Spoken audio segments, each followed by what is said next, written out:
I've read a lot of rom-com mangas over the years. Some made me smile, some pulled me in, but most of them left me feeling like something was missing. The emotions felt scripted, the romance felt too clean.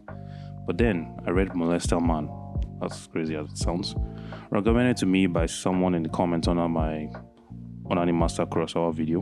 Yeah, the name sounds questionable, I know, but give me a minute because behind this title is one of the most grounded and honest love stories I've ever seen in manga. Molester Man, illustrated by the same artist behind the Onani Master Kurosawa, comes from a real story that originally played out on an online message board. It follows a socially awkward guy who is mistaken for a stalker by a girl, someone he will later know as Misunderstanding. After clearing things up, he slowly becomes part of a friend group. So they start hanging out casually. Lunches, late night talks, small moments that feel painfully real if you've ever been a young adult navigating relationships. Our protagonist, like many introverted takus, start developing feelings for her, and the beauty of the story is how unpolished everything feels. No dramatic confessions under fireworks, no instant chemistry, just gradual connection, misunderstandings, awkward pauses, and the fear of ruining something good. One of Misunderstanding's close friends, who didn't even like him at first, eventually notices what's happening and decides to help. That small shift becomes the emotional core of this story. What sets Molester Man apart is how ordinary everything feels, in the best way.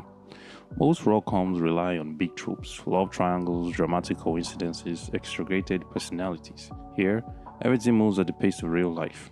The comedy Molester Man isn't typical rom-com slapstick, it's way more self-aware.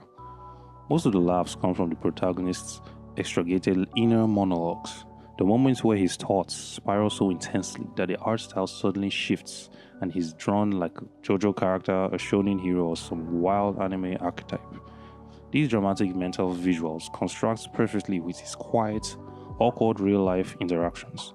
His mind is dramatic, his life is definitely not. That gap makes it genuinely funny and very relatable.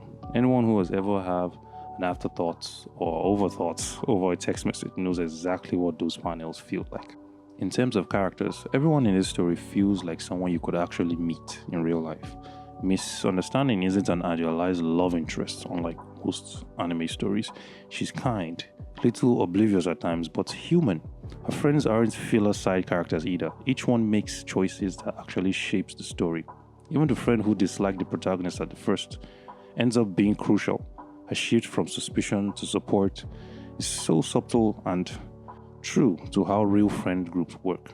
Opinion changes, and as people reveal who they are, it eventually becomes something different over time. And then there's the main character, an introverted guy who turns to strangers online for advice. On paper, that sounds pathetic, but the manga treats it with honesty actually. He's insecure, unsure, and overthinks everything, but he still makes grounded decisions. He doesn't cling, he doesn't force anything, he's careful, attentive, and respects boundaries. That's why his story hits hard, because the right outcome happens not through tropes, but through choices. Small, human choices. By the end, the manga reminds you of something simple. Love isn't scripted. It doesn't follow a formula. It grows out of random moments. A misunderstanding, a joke, a slow connection built over time, actually. It's messy, awkward, unpredictable, and that's exactly why Molester Man feels so authentic. It's a quick read, just 21 chapters, but in those chapters, Molester Man delivers one of the most real rom-com experiences I've seen. Let me know your thoughts, if you've read it, or drop a recommendation for what you want me to review next. I'm Joseph, and I'll see you next time.